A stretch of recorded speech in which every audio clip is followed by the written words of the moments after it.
اللہ من الشیطان الرجیم بسم اللہ الرحمن الرحیم اللہم صلی علی سیدنا و مولانا محمد وعلی آل سیدنا و مولانا محمد وبارک وسلم۔ حضور نبی کریم صلی اللہ علیہ وآلہ وسلم نے ارشاد فرمایا الطہارۃ شطر الایمان۔ ایک اور جگہ پہ ارشاد فرمایا الطہارۃ نصف الایمان، یعنی طہارت ایمان کا حصہ ہے۔ اور دوسری جگہ پر ارشاد فرمایا نصف ایمان طہارت ہے، یعنی پاکیزگی۔ پاکیزگی میں، صفائی میں سب سے اہم چیز ہے انسان کا پاک ہونا، یعنی انسان کے جسم کا پاک ہونا۔ تو آج کی اس نشست میں مختصراً گفتگو میں کروں گا غسل کے حوالے سے، یعنی انسان کا جسم جب ناپاک ہو جائے تو کیا احکامات لازم ہوتے ہیں اور جسم کو پاک کیسے کیا جاتا ہے۔ سب سے پہلے یہ بات یاد رکھیں کہ جب بندے کے اوپر غسل فرض ہو جائے، جسم ناپاک ہو جائے، تو شرعی طور پر حکم یہ ہے کہ جتنا جلدی ہو آپ اپنے جسم کو پاک کر لیں، غسل کر لیں۔ آقا علیہ الصلوۃ والسلام نے ارشاد فرمایا کہ جس گھر میں جنبی ہو، جنابت والا شخص ہو، اس گھر میں رحمت کے فرشتے نازل نہیں ہوتے۔ اس لیے علماء نے فرمایا ہے کہ جب بھی آپ کے اوپر غسل فرض ہو تو اگلی نماز کا وقت شروع ہونے سے پہلے آپ غسل کر لیں، اور اس سے زیادہ تاخیر کرنا جائز نہیں ہے۔ اب حضرات جی وقار، جب غسل فرض ہو جاتا ہے تو اس صورت میں کون سے کام کیے جا سکتے ہیں اور کون سے کام ممنوع ہیں۔ جب غسل فرض ہو جائے، بندہ ناپاک ہو جائے، اس کے بعد نماز نہیں پڑھی جا سکتی، مسجد میں داخل ہونا منع ہے، قرآن کو چھونا منع ہے، اور قرآن کی تلاوت بھی نہیں کر سکتے دیکھے۔ اسی طرح مسجد حرام میں داخل نہیں ہو سکتے اور طواف بھی نہیں کر سکتے دوران جب آپ کا جسم ناپاک ہو۔ اس کے علاوہ بہت سارے ایسے کام ہیں جو لوگ یہ سمجھتے ہیں کہ یا شکوک و شبہات میں لوگ ہوتے ہیں کہ پتہ نہیں یہ ہو سکتے ہیں یا نہیں ہے نا، کہ وہ کیے جا سکتے ہیں۔ یعنی کہ اگر آپ کے اوپر غسل فرض ہے تو آپ کھانا کھا سکتے ہیں، پانی پی سکتے ہیں، سو سکتے ہیں، اور گھریلو سارے کام کاج آپ کر سکتے ہیں۔ لیکن اس کا سنت طریقہ یہ ہے کہ جب آپ کے اوپر غسل فرض ہو اور اس کے بعد آپ کوئی کام کرنا چاہیں تو اس کا طریقہ کار یہ ہے کہ آپ پہلے وضو کر لیں۔ یعنی اگر رات کے اوپر آپ کے اوپر غسل فرض ہے اور آپ کہتے ہیں کہ میں صبح اٹھ کے غسل کر لوں گا نماز سے پہلے، تو طریقہ کار یہ ہے، سنت طریقہ یہ ہے کہ آپ وضو کریں، اور جس طرح نماز کے لیے وضو کیا جاتا ہے وضو کر کے آپ سو جائیں۔ لیکن اس کے علاوہ اس کا یہ مطلب قطعاً نہیں ہے کہ انسان کا جسم ناپاک ہو گیا تو جس کو وہ ہاتھ لگائے گا خدا نخواستہ وہ ناپاک ہوگا، ایسا نہیں ہے۔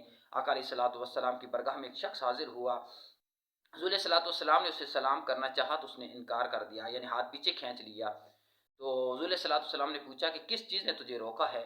تو وہ کہنے لگا یا رسول اللہ صلی اللہ علیہ وآلہ وسلم، میرے اوپر غسل فرض تھا تو جسم میرا ناپاک ہے، اس لیے میں یہ آپ کو سلام نہیں کر رہا۔ تو آقا علیہ الصلوۃ والسلام نے ارشاد فرمایا کہ بندے مومن کبھی ناپاک نہیں ہوتا۔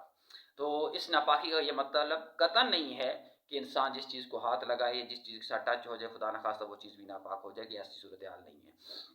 اب غسل جب فرض ہو جائے تو غسل کرنے کا طریقہ کیا ہے؟ سب سے پہلے تو اس کے 3 فرائض ہیں۔ جب آپ غسل کرتے ہیں تو غرارہ کرنا 3 دفعہ، ناک میں پانی ڈالنا اور پورے جسم پر پانی بہانا۔ سنت طریقہ اس کا یہ ہے کہ آپ پہلے استنجا کریں، استنجا کرنے کے بعد آپ باقاعدہ وضو کریں، جس طرح نماز کے لیے وضو کیا جاتا ہے وہی وضو آپ غسل سے پہلے کریں۔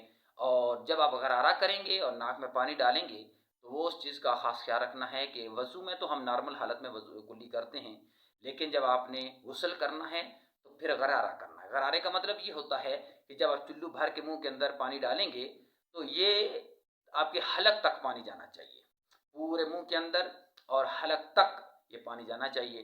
اور اس کے بعد جب آپ ناک میں پانی ڈالیں گے تو وہاں بھی چلو بھر کے یہ ناک کی نرم ہڈی تک پانی پہنچنا چاہیے، یہاں پہ پوری احتیاط کی ضرورت ہے۔